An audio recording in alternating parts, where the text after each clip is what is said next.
craziness that it is, and living in a post-COVID world, and everything has changed. And I really wish you could have seen this like 10 years ago, but now it's all different. So that's my background. So I've been doing this like 12 years.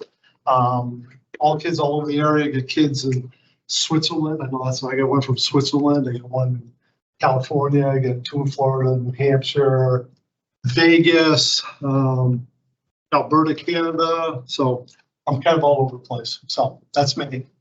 My background coaching-wise and stuff. Next. So I had the #1 recruiting class in the nation for basketball at Pikeville College. How many have been to Pikeville College? Okay. I also started the tennis program there, so that was that's a little of that. Sweet 16 in basketball at Keene State.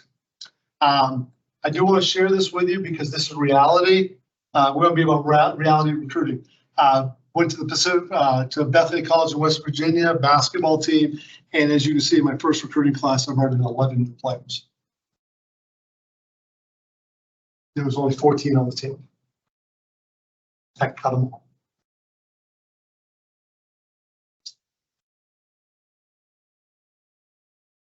Yeah, so when you get a new coach and everything else in college, a little bit different, they're going to change whatever their style of play is. Come on in.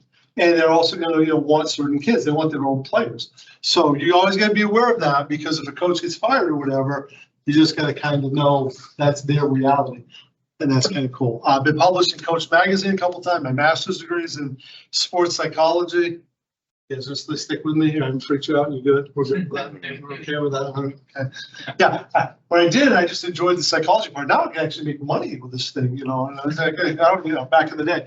High school coach. I was 3 times coach of the year in Maine, New Hampshire, and Massachusetts. I'm a former high school teacher, so I've got a kind of a unique perspective of being on the high school side of it as well as the college side of it. And I think that's kind of why I've had pretty good success in my business over the years. And it is a different thing, and it's really important that you kind of always have that, because like your background with 5 sports, that's going to be different. You're not good at 5 sports in college, you know what I mean? So it's kind of a different thing. Next. So here's the myth. Every student, their parents believe talented high school athletes are actively recruited and they're offered full ride scholarships to all Division I schools. That's the myth. Oh, I didn't do this the last time. I got my routine. Okay, I got a routine of this. Sorry, I forgot the last time, but you guys get it. Okay, they're offered full ride. That full ride. Okay, that's not. See, I missed it last time. So I had a second chance at that one. Okay, all right, that's not true. Okay, in fact, next reality. About 1% of those kids are that recruit. Okay, we'll get some numbers later. 99% of them have to recruit them for themselves, okay, through their own directives, and some work with somebody like me or something like that. And that's kind of what the reality of this is. And do not believe Facebook. Please do not believe Facebook, because every kid's got a full ride at a Division III school, which, by the way, cannot offer athletic money. So I'm not quite sure how they get a full ride, but if they let me know, I'll call the NCAA office, because I got friends there, because that's illegal, and we'll get that coach knocked out of his game. So people like to tell stories on Facebook. How many people know that? Right, exactly, okay? So don't always believe and hear what you say, okay? Because sometimes that's not true. So don't ever go, well, XYZ is getting recruited, I'm better than them, I should get recruited at a higher level. The reality of it is they may be lying. No offense, their parents may be lying. Okay, we never have to keep up with the Joneses in Bellevue, Washington, right? Never. I'm from Bainbridge Island, it's even worse, okay? So you have to just be able, and you recruit yourself. Don't do the comparison shopping, because the right place for you, it could be a different place for somebody else, okay? So that's part of why you have to have your own directive. Next. Okay, we have this thing called the transfer portal and name, image, likeness, okay? Again, I will say this. This will be the end of college sports as we know it. This is the death sentence right here. What? Yeah, this is going to be. So last year we had 302,000 student athletes try to transfer from Division I. Here's the downside. A lot of them didn't go anywhere, and they lost the spot that they had, because everybody says I'm better than I should be and everything else. Well, you can roll the dice if you want. But I can tell you this, as a former college coach, if you want to go to the prom with somebody else, I don't want you to be with me. So a lot of kids say, I'll just go in the portal. Go ahead. I'm going to go recruit 2 more to replace you. And that's where this is starting to become a problem, because everyone said, well, my so-and-so said this and my high school told me that. Great, go ahead. Go there. You're done with me. And I'm going to make sure to tell anybody I ever know what's going on. And that's why those kids get stuck with nothing. So before you do this, really think about it. And there's some situations, I just talked to somebody today, he's been injured and they recruited other players in his spot, and he's going to look to transfer. That's a legitimate situation, you know, because of that. Again, it's kind of rolling the dice though with the transfer portal. Do you guys know what name, image, and likeness is by chance? Oh, good, thank God. Okay, they can do it. Okay. So name, image, likeness was a few years ago, the Supreme Court said that you should be able to get paid to play college sports, right? And everyone thinks that's a great idea, except for the fact that cheering is not going to get a lot of money on name, image, likeness, unless you're Olivia Dunn for the wrong reasons. Okay, that's my own personal thing there. Okay, soccer, you said, track, probably not going to get a lot of money. Football, they're hiring people to be able to pay money for name, image, likeness because they're always on TV. All right. So that's a part of the thing here. In fact, there's a kid we were talking about before where he actually chose not to go to the pros because he was making more money staying in college. That's a whole new world, okay? So that's the transfer portal and everything else. And the other thing that's hard about the transfer portal, just so you guys know, is a lot of people always talk to me about walking on. I'm going to walk on. Okay, well, first off, you have to be a preferred walk on. You can't just walk on. And it used to be about a 2% chance. With the portal, you've got less than 1 because they're just transferring everyone. In fact, one of my former players is coaching at a Division III school in Connecticut, and he's not even recruiting high school kids anymore. He's only taking kids from the portal. Whole new world. This was not the way it was 3 years ago, 4 years ago, and it's getting worse. Just so you guys know. So just be aware of this thing because it has changed how you pick schools and everything else. So next. Thank you for letting me have my little caveat there. I'm just really upset. That's good. Okay. So I'm going to let you pick one of your sports. Swimming. Okay. So last year there were 136,000 swimmers in high school. Only 9,700, we'll say 10,000 swimmers in college, which means that's only 7% that actually competed in college, which means only 2%, 3% Division I, which means only 1.2% Division II. I'm not a big Division II fan. I'll explain why later. And Division III is like 3.2%. So if you add it up, that's 7.2. So if you were working with me, I would say, are you in the top 7% swimmers in the state of Washington? Okay. Then you get yourself a chance. That's kind of how you start off right there, okay? And then you find the right program and everything else, okay? Young man, you came in late. What sport? Soccer, fantastic, okay? 500,000 of you, 25,000, same type of numbers, a little bit less. Part of the reason why they're less is you have the international kids coming. So soccer is a little bit interesting because of that, okay? Crew. Okay, so I can go with crew here. So rowing is like same as crew. Yeah. So I don't have that one here, but I can tell you it's about 8% female or male. Beautiful. You get a much higher chance of getting in. Probably almost like 9%. That's why you have so many. And I always love this. Why are there so many female rowers? Because of Title IX. You know what that is? Trying to balance off equal amount of women and men. So football has 80 kids on their team. So crew can put 30 kids on their team. So that's why they have a better chance of getting kids on the team. It's actually really cool. Okay. I got a young woman right now who's at Penn. She's doing crew, Todd's daughter. She's doing crew. And the only reason why she had a chance to go to Penn is because of the crew. That got her in. So part of what you want to do is you want to leverage your sport to get yourself into a really good school. Okay? All right. Next. And here are the female numbers, and you'll see they're basically the same, except for, I'm from Maine, Ice hockey. So more women can play ice hockey. Again, Title IX issue. And most of these are going to be in the Northeast because we have this stuff back in the Northeast. It's called ice. I know you're not familiar with it.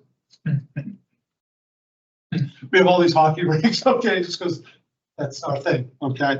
But they are definitely looking for female hockey players. Now, I will give you the pitch for the Kraken. We have an amazing facility up here at the Iceplex. You can go up there, you can get yourself involved, you can call people. They do a great job, and I'm not just saying it. I'm friends with all those guys. That's it. But that's the female numbers. Very similar. A little bit, a little bit more. There's a Title IX, but that's very similar. Okay, next. And then I always tell everybody about competing at the professional level. So of all those kids we talked about in high school, narrow it down, there's only going to be 1% of the college kids that are actually going to play professional. Oh, it's a really low number. Okay, next. Okay, so the other thing, just so you guys know, what I believe is that each of you have to recruit for yourself. Okay? You have to be your self-advocate because coaches are going to do it. So we work with just like one kid at a time and everything else. Yes. And then I'm going to also tell you this because I know parents who are here. Please do not call a coach. Do not write a sentence for the kids. Do not write their essays for them. They will pick that up and they will cut you so fast you don't even know. I used to send moles to high school games to sit and listen to the parents. I'm dead serious. I don't have time. And I've got, it's like I'm at Keene State. You never heard of the place, right? So I brought in 3 kids. I listed 5,000 to pick them.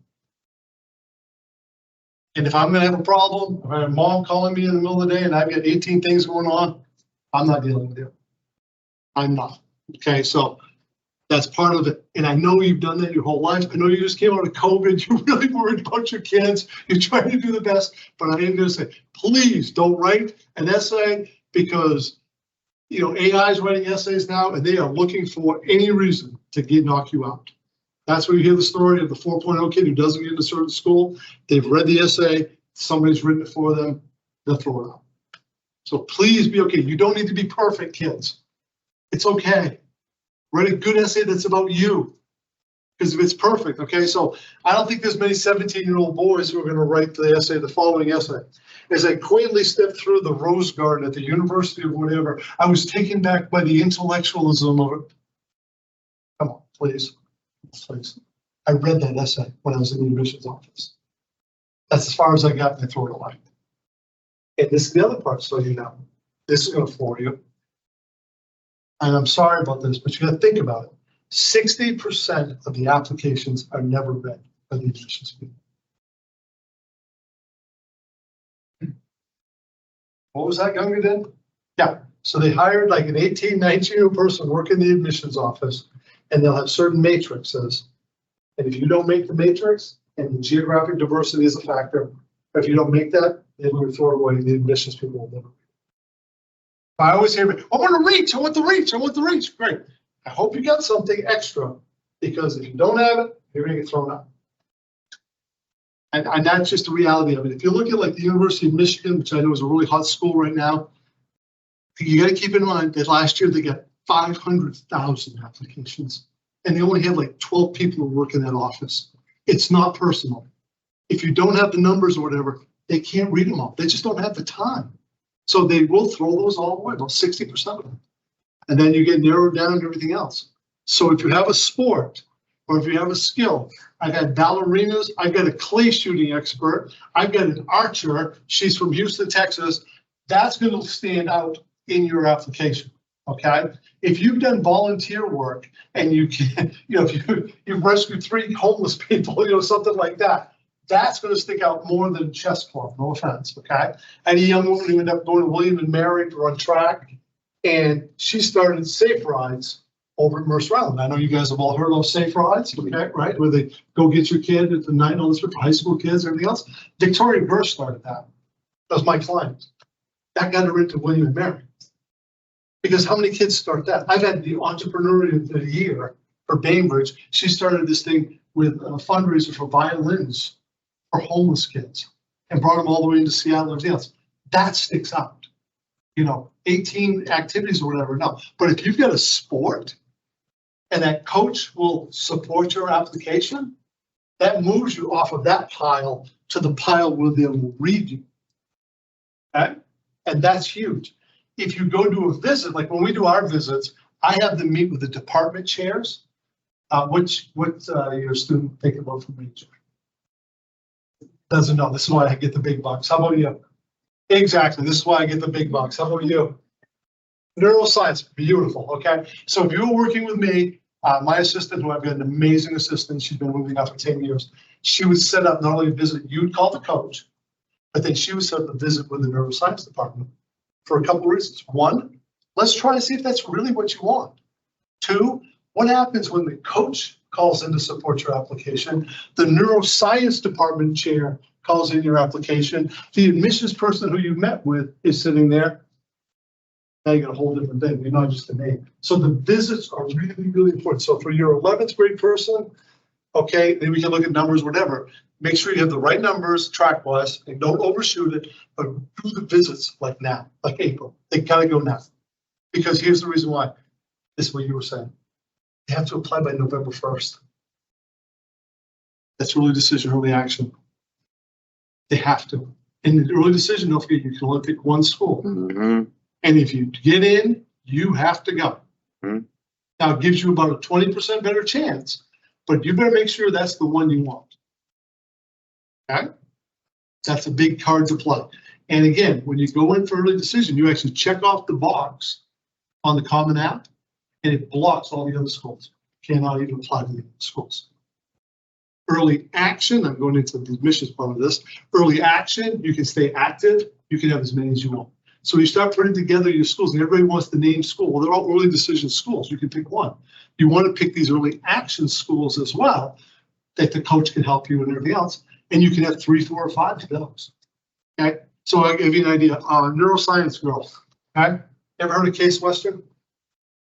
Oh, you're moving by routine. Oh, no. Okay. No, are you thinking about Case Western? Okay. So Case Western is this amazing neuroscience program, early action school. They're also a merit school. Do you know what that means?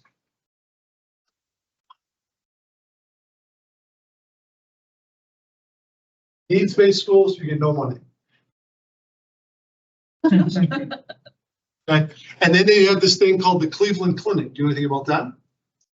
Yeah. So they're doing all this cutting edge resources where they have the dream tanks and everything else. Case Western's kids working. That'd be a great early action school for you. Okay. Because you played 5 sports and you're from the West Coast, they would love you. Okay. So that would be, watch this. What's your GPA? Oh, beautiful. Jeez. So. $32,000. How does Case Western look now? I just sent 2 kids there. They were like 3-9 kids. They get $32,000 a year. That's the comparison. Wow, we don't pay you enough. Oh my God, that was $130,000 you just gave us. Last year, I figured it out. The money, because of this, how we do it with this, 1.75 million kids last year.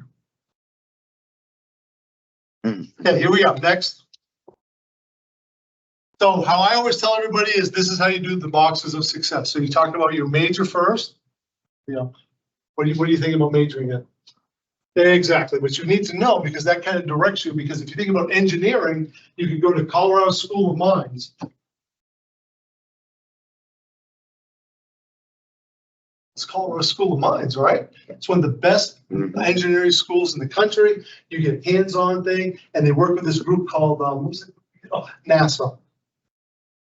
You've never heard of this place. It's one of the best little engineering schools. Early action, merit school. That is one of the good Division IIs, Colorado School of Mines. But you don't want to go there if you want to be an English major. It's an engineering school. So you have to figure that out. That's part of it. What's the best campus life for you? Okay, so we just did last meeting, University of Massachusetts Amherst. They are #1 in food. Have been, well, they grow their own food in the Pioneer Valley. Obviously, I'm from there. And you actually go in and they have chefs lined up, and they ask you what they want to make. And they make chicken cacciatore, not a problem. If you email your cookie recipe from mom on Monday, they'll have it waiting for Friday and you can pick it up. And they're better than your mom's cookie recipe most of the time. I'm just saying. So that'd be something on campus. So you want to figure that out. Housing obviously is important. Off campus, okay? I'm going to pick on this one here. So he went to Yale. Okay. Anybody from the East Coast? Perfect. Okay. So it's Yale. All right. Okay. Wait a minute. Yale. Celestial intellectual beings come down and touch you, and it's wonderful. Okay. So if you go to Yale for a visit, you go out, you take a left when you leave the pearly gates. Do you want to know why? Because if you take a right and go 3 blocks away, you're dead. No joke. Worse than Compton in USA. Mm-hmm. Oh, but this is Yale. It is. Don't leave after 8 o'clock at night. Mm-hmm. I've recruited New Haven. We talked about that. So you just got to be careful. Okay. Make sure you do that. Okay. And as I said, USC is Compton right there. I'd say for you, nunchucks and knives would probably be best. Just saying. All right. The financial part. Okay. So I always love the parents here. How much is it going to cost to the University of Pennsylvania next year? 50,000, 100,000, 50,000. You know, Sean, is this? No, you already know this, don't you? How about you? 80, what was that? 80. 80. Okay, that's good. 93,000. What grade is your kid in? What grade? Oh, 100,000 for sure. 100,000. You're right. You win. 100,000. Give her the prize. Yeah. So, Grace, do you have $400,000 sitting in your account right now? Really? I did this once, and the kid said, "Yes, we have $2 million in that account." Okay, in that account. Oh my God, they were the 2-time state champions in tennis for doubles on for third. Colby. Now they're National Power Division III tennis players. But so the financial part's really important. That's why the parents are here. This is a big decision. This is a life-changing decision here. So you got to do the homework. Thank God. I know it sounds crazy to start with a 9th grader, but I started with mine in the 9th grade. I have kids who come in and say, I started with 8th graders. All the kids I've worked with the way through, the parents invariably, oh, well, we started 8th grade. I got 1 8th grader now. I know it sounds insane, but look at all the stuff you got to go through. Geography. What part of the country do you want to be in? Okay, there has never been a mom that I've worked with that said, please send them to Boston, Massachusetts, if they live here. Very few. They always like to keep them close to home. But just so you know, if you take all the colleges in Washington, Oregon, Idaho, 2 in Montana, there were 28 4-year schools in the Pacific Northwest. There were 28 4-year schools in downtown Boston. Schools you may have heard of: Harvard, Tufts, Boston College, Emerson, Northeastern, Boston University. Good. You've heard of them. I always love it because Massachusetts is #1 in education. There's a reason for that, because the Department of Ed's like the Gestapo, because these are the colleges that we're comparing with every step. So anyways, sports last. The sports last, because you're 1 injury away from never playing again. So make sure you put all this together before you make the decision. Now, most of the time, everybody does the sport first and then worry about the majors last, which is what you're talking about. All the kids are. I'm telling you now, work on that first, then go right down the list, everything else. And by the way, you'll notice I haven't put financial first. That might be your personal situation, but you shouldn't be making a decision just on that. Because if you just choose Crapville State because it's $27,000 a year, that's a bad decision. There's value, there's different values in schools. There's a different thing. So that's why that's kind of in the middle of the road. You have to figure that out, okay? And that's kind of the box of success. Next. Okay, so you guys are all from the Pacific Northwest? Beautiful. Okay, so if you look at basketball, all the sports are about the same. You got basically 30 schools in the Pacific Northwest. Like I said, 28.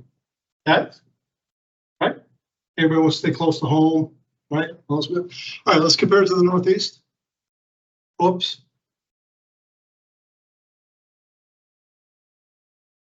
Like 400 schools. That's not my East Coast background. It's a numbers game. And they love West Coast kids. Geographic diversity. It's huge. It really is. The Supreme Court took away affirmative action, but they kept geographic diversity and legacy and basically parental, I did a victory lap. I was the only one that was happy because I've been talking about this for 12 years. I took a victory lap because that is what they do. And even the Supreme Court didn't take that away. So again, if you can leverage your geographic diversity, and they really like kids, and usually the kids from the West Coast that go back east are very successful because one, you're making a 3,000 mile decision to go back there. You're not going to come home to mommy. That's a big decision. That's a hard decision. Secondly, you're going to the right fit schools. You have more choices. Okay. And then thirdly, and I say this anecdotally without any data, most of the time you guys are excited to go back there and learn. So my example I always do is, oh boy, we can look at a cadaver. Fantastic. Oh, we never had these at what high school? Some English high school, we didn't have cadavers, right? We were excited. Okay, so you're gonna come back to the lab. The kid who went to the prep school has been beaten up since the 3rd grade. He's going, oh my God, cadaver. Oh my God, this isn't even a good one. Whole different attitude. Okay. All right. So that's kind of the Northeast and the Northwest. I like that as a sample. A lot of great schools in the Midwest, nobody talks about. There's a lot of great schools in the South. I know culturally it's a little different, but if you're the right fit, it's like everything else. So next. And so as far as the recruiting part of it is, the biggest thing I cannot say anymore is communication. There's new styles that we can do with Instagram, TikTok, everything else. But the old style of coach picking up the phone, calling them, talking to them, they want to get to know you. They're putting their jobs on the line. They're going to want to know you. Grace, you've got such a huge advantage. You can call the cheering coach. You can call, really. Oh, by the way, I forgot. Kids, you probably don't know this, but you can talk into these things.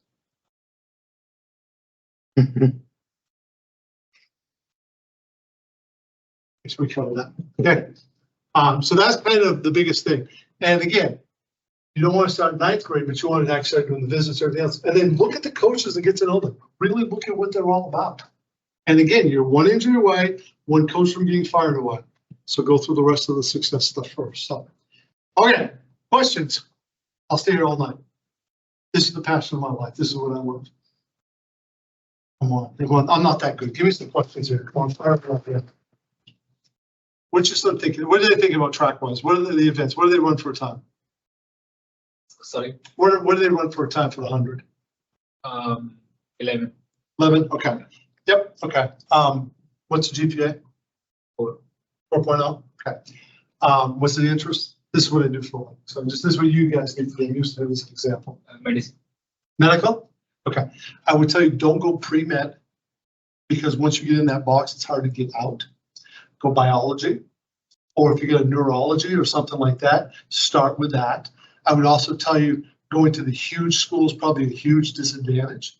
And I know every kid wants to, but if you go to UW in a biology class, you get 500 kids in that class tweeting a question to the TA that might get back to them in a week. So if you want medicine and medical, you want to go where you can actually have a conversation with the professor. Okay. And 11. A small school.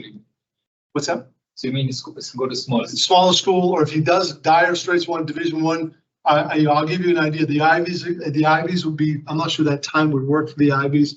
I would tell you there's a group of schools called the Patriot League schools. Do you know about them? Okay, so this is why I get the big bucks. So the Patriot League is like one step down from the Ivies. Okay, that's going to be Lehigh, Lafayette, Bucknell. Great schools for, especially for the. This concludes session B. I'll stay for a minute. Thank you for attending our college conference. Case Just Western would as be a a great reminder, division three school. the session recordings and materials will be posted on the college conference page of the Bellevue School District website next week. Grace, you can tell Have a safe drive home and a good rest of your evening. You can tell your parents how crazy it really was. On the website. What guys, questions you guys have? Nothing right? Is this like blowing you away as a freshman? Is this blowing you away? At least if you're the freshman saying, oh my God, I never knew this. So yeah. How about you? Questions? Well, maybe, he loves soccer, but I'm not sure his level. Yep. And if, that means I'm not sure if he's the recruited player or not. So, what you can do is this, okay, is you go like he's a sophomore. Yep. 11th grade. Okay. What I would tell you is this, is put together kind of a group of schools that are the 6 boxes, reach out to the coaches right now, send them video, and then get them, and then try to do the visits in April. And pick, and yeah, because the fall's when too, you have to, The video. yeah, the video will be what you can show, because he's not gonna fly out to Seattle to see it. But then pick that group of schools. I tell him to pick like, a couple Division I's if he wants to look at it, maybe one Division II that's good, and then 3 or 4 Division III schools that have the right major and everything. And then send it to those schools, and then pick up the phone and call the coach. And the coach will say, yes, I'm gonna be at XYZ camp, and then he can be evaluated. There's a bunch of camps that you have a lot of colleges that go to. He can get evaluations done this summer, but you want to talk to the coaches ahead of time so you know where they are. If you're looking at Gettysburg College, for example, and you go to a camp in Boston and they're not there, that's a waste of time. So you really want to communicate and talk and find out where those coaches really are. I've seen some colleges to provide some, ID camp. Yeah, so those are individual schools. You want to head up? Oh my God. Okay. Good idea too. So you can do the ID camp, but that's usually one's team.